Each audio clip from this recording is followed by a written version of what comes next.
Assalamualaikum warahmatullahi wabarakatuh. Pertama-tama saya ucapkan terima kasih pada Pak Ahmad Sukron selaku dosen pembimbing mata kuliah Bahasa Indonesia kelas 29 karena telah mempersilahkan saya untuk dapat mempresentasikan hasil artikel saya. Lalu saya akan perkenalkan diri. Nama saya Sezurova dengan NIM 2023101081. Saya berasal dari Fakultas Keperawatan. Saya di sini akan presentasikan hasil artikel saya berjudul Hubungan Imunisasi MMR atau Measles, Mumps, dan Rubella dan Autisme dalam hubungannya dengan misinformasi dan misinterpretasi pada orang tua. Yang pertama, pendahuluan. Pendahuluan dalam artikel saya menyangkut 4 pokok bahasan.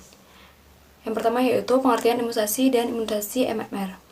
Menurut Hadinegoro pada tahun 2011, imunisasi adalah salah satu cara untuk meningkatkan kekebalan seseorang terhadap penyakit, sehingga apabila terpapar penyakit tersebut, maka tubuh tidak merasakan sakit. Kelebihan dari imunisasi dapat berupa kekebalan aktif atau pasif. Sedangkan imunisasi MMR atau Measles, Mumps, dan Rubella merupakan vaksinasi yang berguna meningkatkan kekebalan tubuh pada penyakit campak, gondongan, dan rubella. Yang kedua yaitu prevalensi kasus sebelum dan sudah adanya vaksin MMR. Vaksin ini telah berhasil menurunkan 3 kejadian, yaitu kejadian penyakit campak, gondongan, dan rubella di Amerika Serikat. Angkanya menurun dari 400.000 per tahun sebelumnya, sebelum vaksinasi dibandingkan hanya sebesar 100 kasus yang terjadi pada tahun 1999. Namun angka ini kembali meningkat tajam disebabkan banyak orang tua yang kembali tidak percaya pada vaksin MMR di negara tersebut. Sedangkan Indonesia, persentase kasus rubella selama periode 5 tahun terakhir pada usia kurang dari 15 tahun adalah 70%. Dari data Kementerian Kesehatan pada tahun 2013 sampai 2017 ada sekitar 31.449 kasus yang tercatat. Yang ketiga, bahasan mengenai hal yang mempengaruhi peningkatan kasus MMR. Peningkatan dan banyaknya kasus yang tercatat ini salah satunya disebabkan adanya penelitian oleh Dr. A.J. Wakefield yang dimuat dalam series kasus pada jurnal Lancet mengenai dampak dari pemberian vaksin MMR pada anak-anak. Dalam penelitian yang dilakukan oleh Dr. A.J. Wakefield menyebutkan bahwa vaksinasi dapat mengaruhi regresi perilaku dan gangguan perkembangan pada anak-anak. Dalam kasus ini yaitu gangguan perkembangan akibat autisme atau Autism Spectrum Disorder atau ASD. Walaupun penelitian ini sudah berhasil dipatahkan oleh ahli medis dan didukung tidak mampunya Dr. A.J. Wakefield untuk menghubungkan antara vaksinasi MMR dengan penyebab dari autisme, namun masih banyak orang tua yang masih waspada untuk membawa anaknya imunisasi dengan vaksin ini disebabkan oleh berita tersebut. Selanjutnya yaitu alasan dilaksanakannya telah literasi. Berdasarkan hal tersebut, maka perlu dilakukan tinjauan ilmiah literasi lebih lanjut untuk mengetahui terkait misinformasi dan misinterpretasi pada orang tua dalam imunisasi MMR atau Measles, Mumps, dan Rubella. Yang kedua yaitu metode. Metode yang saya gunakan yaitu dengan studi literatur, menelaah 17 jurnal dan beberapa artikel ilmiah lainnya terkait misinformasi dan misinterpretasi pada orang tua dalam imunisasi MMR atau Measles, Mumps, dan Rubella. Hasil dari literatur ini dapat digunakan sebagai pandangan perbedaan para orang tua terkait imunisasi MMR akibat adanya misinformasi dan misinterpretasi baik di Indonesia dan di negara lainnya. Selanjutnya yaitu mengenai hasil pembahasan. Hasil pembahasan dari artikel saya terbagi dalam 5 subbab. Yang pertama yaitu mengenai Measles atau campak, Mumps atau gondongan, dan Rubella. Yang kedua yaitu tentang vaksin MMR. Yang ketiga tentang penelitian Dr. A.J. Wakefield yang menghubungkan vaksin MMR dan kejadian autisme. Dan yang keempat yaitu penelitian lanjutan yang menyangkal pendapat dari Dr. A.J. Wakefield. Nah, selanjutnya yang terakhir yaitu sikap orang tua terkait berita yang beredar. Beralih pada topik bahasan yang pertama yaitu mengenai Measles atau campak, Mumps atau gondongan, dan Rubella. Yang pertama Measles. Definisi dari Measles yaitu Measles atau campak merupakan infeksi yang menular atau highly contagious.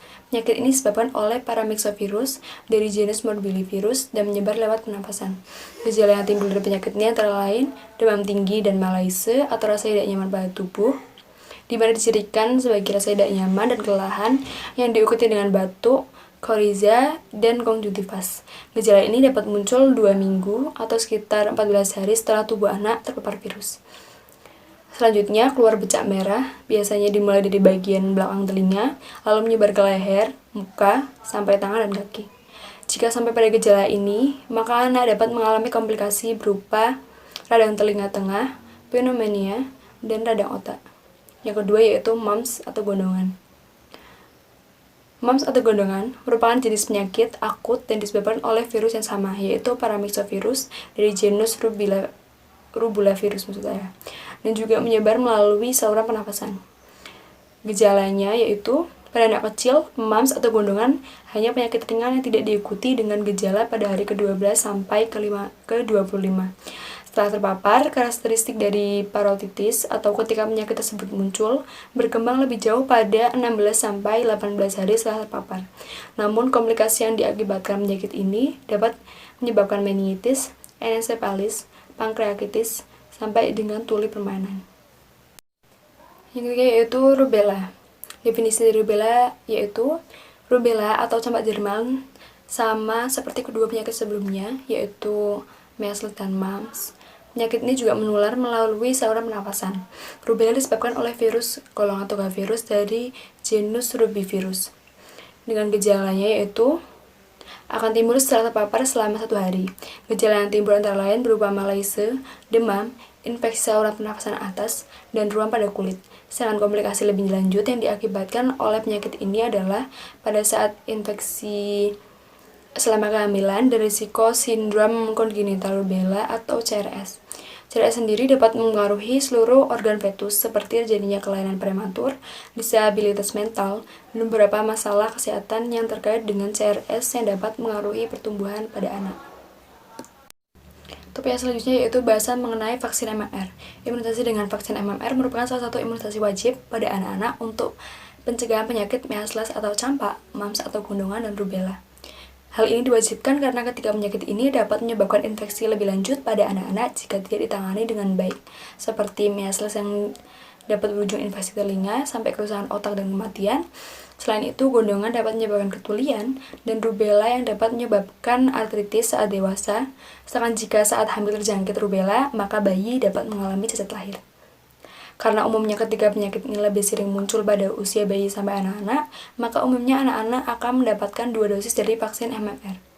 Dosis pertama diberikan mulai pada usia 12 hingga 15 bulan, sedangkan dosis kedua diberikan pada usia 4 hingga 6 tahun. Namun, pada beberapa kasus, orang dewasa bisa memerlukan vaksin MMR ini apabila dirasa rentan terhadap campak, gondongan, dan rubella. Efek samping dari vaksin ini sangat rendah dengan potensi alergi karena bahan atau kandungan dari vaksin, ketulian, dan kerusakan otak. Namun walaupun efek sampingnya cukup mengerikan, respon ini sangat jarang terjadi di mana terjadi setiap 1 pada 1 juta kasus atau setara dengan 0,00001%. Sedangkan efek samping yang sering terjadi antara lain ruam dan demam di mana terjadi tiap 5% dan 16% kasus. Dalam penelitian oleh Corey Black juga membuktikan bahwa vaksinasi MMR meningkatkan risiko idiopatik thrombocytopenic purpura atau ITP. Lalu topik yang ketiga yaitu penelitian oleh Dr. A.J. Wakefield, DKK, yang menghubungkan vaksinasi MMR dengan kejadian autisme. Penelitian yang dilaksanakan pada tahun 1998 itu diterbelakangi untuk menginvestigasi anak-anak dengan gangguan pada pencernaan atau enterocolitis dan hubungannya dengan regressive development disorder, atau dalam hal ini berupa autisme. Penelitian ini melibatkan 12 anak dengan rentang usia 6 tahun, terdiri dari 11 orang laki-laki dan 1 orang perempuan, di mana mereka memiliki riwayat perkembangan yang normal, namun diikuti dengan hilangnya kemampuan termasuk kemampuan bicara, lalu diikuti dengan diare, intoleransi makanan, kembung dan sakit pada bagian abdomen, termasuk juga rincian imunisasi dan paparan penyakit menular. Selanjutnya, pada anak tersebut menjalani pemeriksaan psikiater di rumah sakit dan dokter psikiatrik rujukan sebagai dasar dari diagnosis perilaku anak. Lalu asam metimalonat urin 8 dari 12 anak tersebut diukur dan dibedakan dalam satu kontrol sesuai dengan usia, jenis kelamin, estimasi asam metimalonat dalam tubuh, dan jaringan menggunakan kromatografi lapis tipis. Yang selanjutnya dipindai secara digital untuk analisis asam metimalonat, konsentrasi asam metimalonat, dan kontrol lainnya. Selain itu, sampel feses juga dikultur untuk mengetahui jenis bakteri dan dinilai dengan mikroskop untuk sel telur dan parasit. Ada juga yang di-screening untuk antibodi terhadap deteksi Yersinia enterocoliта. Anak tersebut diperiksa fungsi tiroid, serum rantai panjang asam lemak, dan cairan cerebrospinal diukur untuk mengetahui penyebab dari penyakit atau gangguan neurodegeneratif pada anak. Hasil yang didapatkan oleh Dr. Aji Bakerfield bahwa tidak ada yang teridentifikasi memiliki abnormalitas neurologikal pada pemeriksaan klinis berupa MRI, EEGs, dan cairan cerebrospinal yang teridentifikasi normal dan Fragile X bernilai negatif. Ke-12 anak yang menjalani pemeriksaan endoskopi usus didapatkan bahwa semua anak memiliki gangguan dan kebanyakan memiliki LNH atau lymphoid nodular hyperplasia pada bagian terminal ileum. Sedangkan pada pemeriksaan neuropsikiatrik didapatkan data sebagai tabel berikut. Hasil didapatkan yaitu dari ke-12 anak teridentifikasi didiagnosis tingkah lakunya yaitu didominasi dengan diagnosis autisme dan gangguan degeneratif. Dengan adanya hasil ini, peneliti menghubungkan bahwa gangguan tingkah laku dan intestinal bisa terjadi. Penulis menggunakan penelitian sebelumnya menemukan bahwa disfungsi intestinal pada anak dengan Autistic Spectrum Disorder (ASD) atau autisme. Dari penelitian tersebut, orang tua dan dokter anak menghubungkan masalah gangguan tingkah laku dengan vaksin MMR. Sedangkan peneliti menghubungkan bahwa gangguan tingkah laku dan gangguan intestinal bisa terjadi. Penulis menggunakan penelitian sebelumnya yaitu menemukan bahwa disfungsi intestinal pada anak dengan Autistic Spectrum Disorder atau ASD. Pada teori autisme opioid excess menyatakan bahwa autistic disorder mungkin dapat terjadi apabila tidak lengkap dan penyerapan peptida berlebihan dari makanan. Berlebihnya peptida juga dapat melukai usus yang mana dapat menyebabkan baik gangguan intestinal dan gangguan neuropsikiatrik disfungsional. Lalu topik selanjutnya yaitu penelitian lanjutan yang menyangkal pendapat Dr. Aji Bakerfield.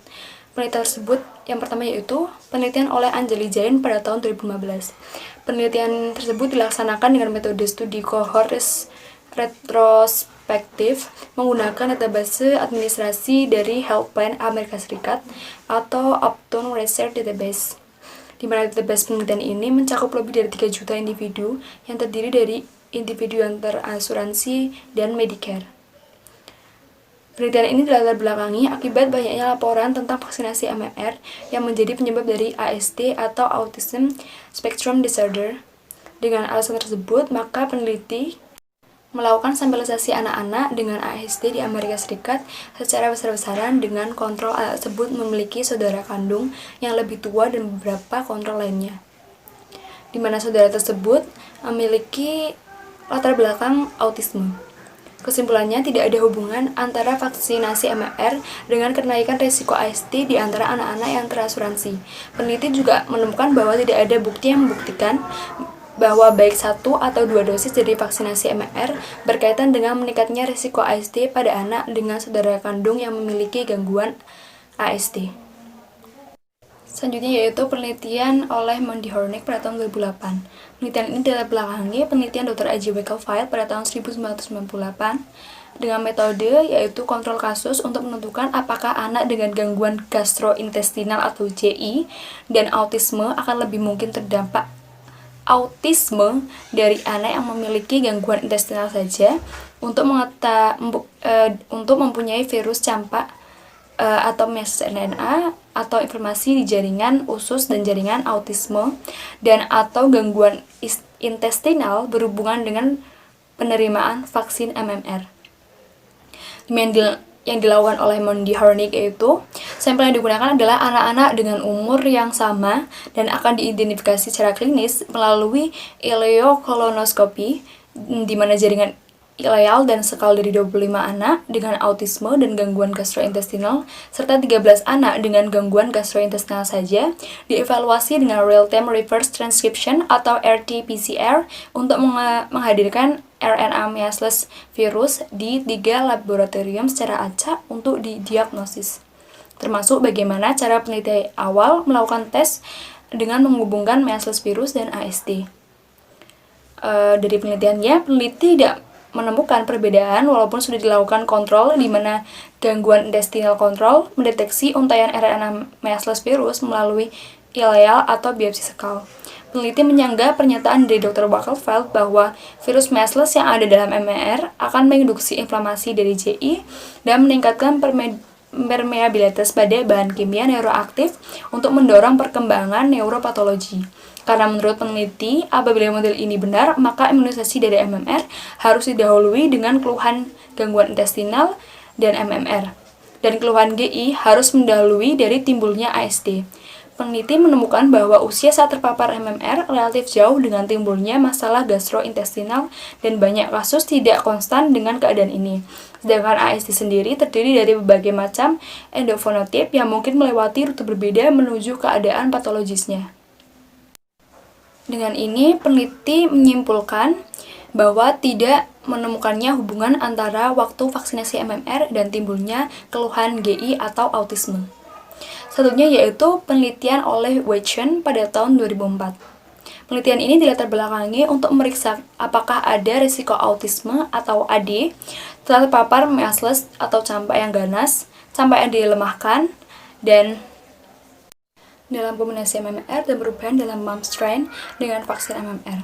Penelitian ini dilakukan dengan melakukan analisis 2.407 subjek yang memiliki autisme yang lahir antara tahun 1959 sampai pada tahun 1993 dan sebagai perbandingannya adalah 4.640 penderita Down syndrome atau DS yang lahir dalam rentang 1966 sampai 1993. Peneliti mengoperasikan kelahiran dengan campak dan kejadian autisme serta Down syndrome antara 1959 sampai 1993.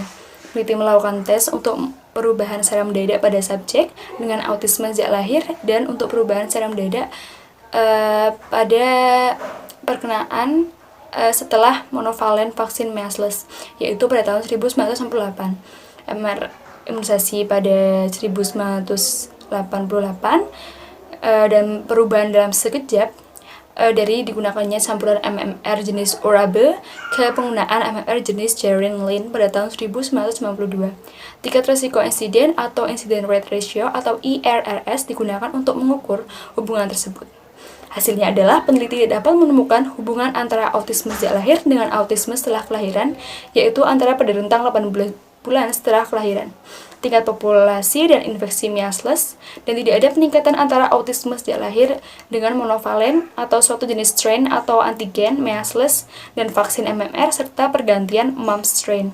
Jadi peneliti menyimpulkan tidak ada risiko kenaikan autisme yang diikuti dengan campak ganas, vaksinasi monovalen measles atau campak, dan variasi vaksin MMR, baik jenis Urabe atau jenis Jerin Lin.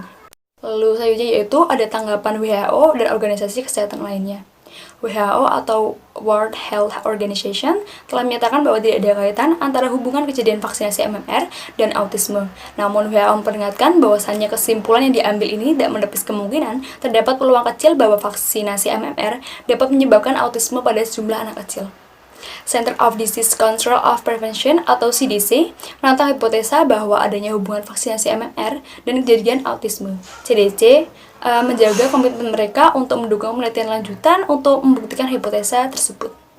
Halnya ada menurut American Academy of Pediatrics atau AAP tetap merekomendasikan pada orang tua khususnya untuk memvaksinasi MMR anak-anaknya dengan tujuan mencegah penyakit campak, gondongan, dan rubella. Lalu ada dari AMA atau American Medical Association memberikan dukungan pernyataan bahwa autisme itu muncul akibat faktor genetik bukan disebabkan oleh vaksinasi MMR. Lalu dari Indonesia ada Kementerian Kesehatan Republik Indonesia dan beberapa departemen lainnya menyatakan bahwa tidak ada hubungan kejadian autisme dengan vaksinasi MMR, yaitu measles, mumps, dan rubella, dan akan mengkaji memantau baik efektivitas maupun mengkaji keamanan vaksinasi keamanan di Indonesia. Selanjutnya adalah mengenai sikap orang tua terkait berita yang beredar. Yang pertama, menurut artikel A Content Analysis Mass Media Source in Relation to the MMR Vaccine Scare, di mana meskipun penelitian oleh Dr. E.J. Beckelfeld telah disanggah, namun berita yang telah menyebabkan ketakutan di kalangan orang tua. Dalam artikel tersebut menyatakan bahwa 227 artikel yang dimuat dalam berita lebih banyak membawa topik di mana membuat ketakutan pada kalangan masyarakat. Berita ini mencantumkan lebih banyak ketakutan dibandingkan paparan informasi lain terkait vaksin MMR. Namun dalam penelitian tersebut disebutkan bahwa seiring berjalannya waktu, banyak juga orang tua yang sudah tidak peduli pada berita ini. Selanjutnya ada penelitian atau jurnal oleh Marjorie McDonald pada tahun 2015 yang berjudul Review Effect of Measles Vaccination on the Epidemic of ASPE, di mana berbeda pada artikel penelitian yang lain. Marjorie McDonald menyebutkan bahwa keputusan orang tua untuk tidak memberikan anaknya vaksin MMR adalah berdasarkan pengetahuan dan pengalaman, di mana orang tua tersebut telah berkontak dengan anak-anak dengan autisme atau gangguan jangka panjang setelah tertular campak, gondongan, dan rubella, di mana hal tersebut merupakan sebuah kemungkinan didukung banyaknya bukti yang disebutkan pada artikel tersebut. Selanjutnya yaitu dari sosial media berupa Facebook dan lain sebagainya, serta survei dari Royal Society of Public Health, di mana misinformasi yang terjadi seringkali ditemui melalui sosial media seperti Facebook dan lain sebagainya. Banyaknya masyarakat anti-vaksin atau non-vaksin yang sering menulis komentar sentimental tentang penemuan terbaru kesehatan seperti vaksin. Dalam penelitian yang dilakukan di halaman Facebook Klinik Pediatrik, terindikasi ada 36 negara berbeda yang berkomentar. Dalam survei Royal Society for Public Health menyatakan bahwa 50% orang tua yang mempunyai anak di bawah 5 tahun di Britania Raya sering menemui komentar negatif tentang vaksin di sosial media. Selanjutnya adalah dari T.S. Sadjayanarayana Rao pada tahun 2011, yaitu dengan judul The MMR Vaccine and Autism, Sensation, Refutation, Restriction, and Fraud. Di mana secara mengejutkan di artikel ini, maksud saya di jurnal ini, bahwa orang tua di belahan dunia tidak memvaksin anak mereka karena takut akan risiko dari autisme. Dengan demikian, mereka sama saja dengan membiarkan anak mereka rentan terhadap bahaya penyakit. Sikap orang tua di United Kingdom menjurus pada sikap non-vaksin. Walaupun penelitian yang dilakukan oleh Dr. A.J. Beckelfeld telah lebih dari 10 tahun lamanya, dengan diikuti dengan penelitian lain yang menyanggah pendapat dari Beckelfeld, namun buktinya pada tahun 2008 dan 2009 terjadi wabah campak di UK akibat banyaknya anak yang tidak divaksinasi. Kejadian lebih lanjut akibat non-vaksinasi ini adalah menyebarnya epidemik sclerosing panencephalis atau ASPE, yaitu berupa gangguan neurologi progresif akibat infeksi virus measles secara terus-menerus, ditandai dengan penurunan intelijensia dan perubahan tingkah laku. Penelitian dari Anissa Fitri pada tahun 2019 dengan judul Faktor-faktor yang berhubungan dengan penolakan orang tua terhadap vaksin measles rubella di wilayah kerja Puskesmas Lempake, Kecamatan Samarinda Utara. Di Indonesia, menurut Anissa Fitri, menyebutkan bahwa khususnya di wilayah kerja Puskesmas Lempake, vaksin MMR pada bulan September 2018 hanya di angka 30%. Namun setelah dilakukan penelitian, ternyata ada hubungan antara penolakan orang tua dengan faktor religius, namun tidak terbukti terdapat faktor tradisi, pengetahuan, dan KIPI dengan penolakan pada vaksin MMR. Selanjutnya ada dari Muhammad Harli pada tahun 2019 dengan judul Persepsi Orang Tua Terhadap Pemberian Imunisasi MR pada Anak Sekolah Dasar Berbasis Agama. Penelitian oleh Muhammad Harli ini juga mendapatkan hasil yang sama, di mana 21% orang tua menolak memberikan imunisasi MMR pada anak karena diyakini vaksin yang digunakan tidak halal, merujuk pada aturan Islam.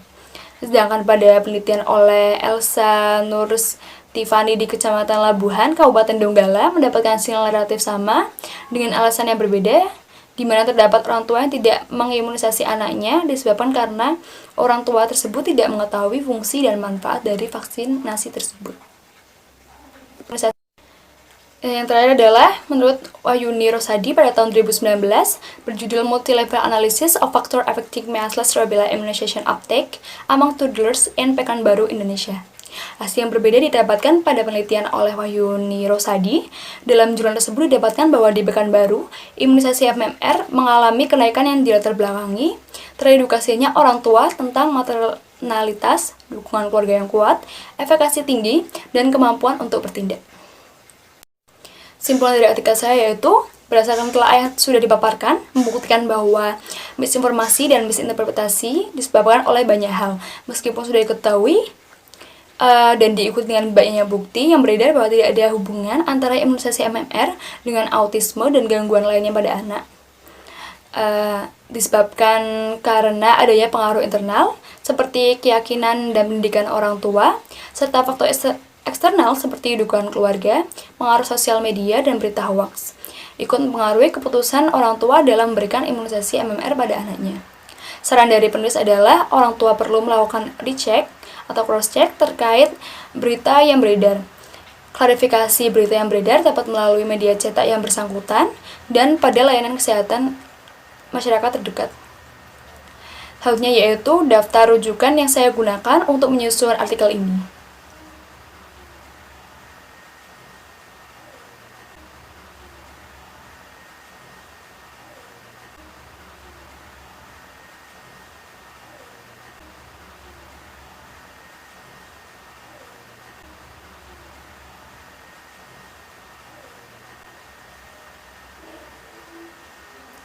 Demikian presentasi dari saya.